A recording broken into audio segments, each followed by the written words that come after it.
enough light to see from what? From here to maybe the wall. That's the only amount of light you need. So it's fundamental. You just need to start. The answers will keep unfolding. The people you'll need to meet keep coming. And even God himself says, I will bless those who work. I mean, without work, without faith, you can't please God. You have to. And I keep changing this one. I don't know why, but. At the end of the day, you're meant to have done 10 things. But at the end of the day, you've only done 1 out of 10. Will that tell me about your philosophy? Yes, it will. Will it tell me about your attitude? Yes, it will. If you're meant to have sold within a month, if you're selling insurance, you're selling cars, you're selling products, and you're meant to have sold 100, but you only sold 5, what will that tell me about your attitude? Everything. What will it tell me about your philosophy? Everything. What will it tell me about your activity? Everything. So numbers don't lie. It's amazing how you can do so much. You can say so much with numbers. If you're meant to have sold 100 and you come and show me you sold 200, that'll tell me something about your philosophy. It'll tell me something about your attitude. It'll tell me something about your activity. It'll tell me something it tells me so much. That's why never forsake the numbers. It's a numbers game. At the end of the day, it's a numbers game.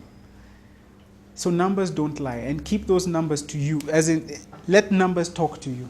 Let them say something to you.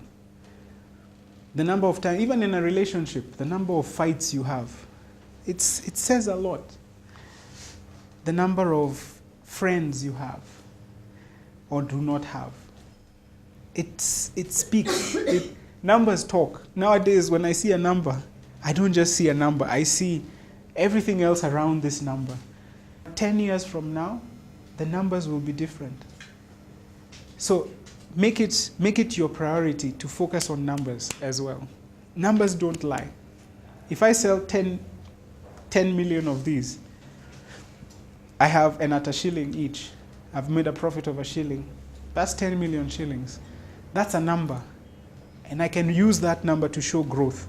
We measure life with time, and time is a number. So if I say I've had 50 years of life, you'll be judged on the time that you have, which is a number. Numbers do not lie. So keep numbers as close to your heart as possible, because they teach you a lot, as long as they are fundamental. I mean, if I came to you and talked to you about being an all-rounded person, but I'm tucking in my stomach with my shirt, I mean, you look at me and say you've not been very careful about 1 or 2 things. So let your lifestyle be a reflection of your values. Your lifestyle actually speaks more than what you say. How you treat others, how you treat yourself, how you dress, how you talk about yourself. Because it comes out of you.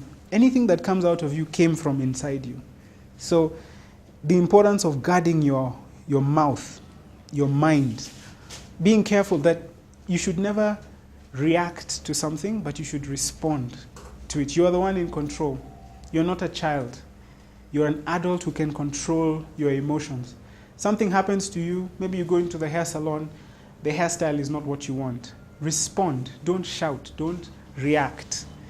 Because that's what happens with a lot of people. They react to situations. If you find yourself in a bad situation, you're fighting with your boss, or you're fighting against somebody, don't fight. Respond.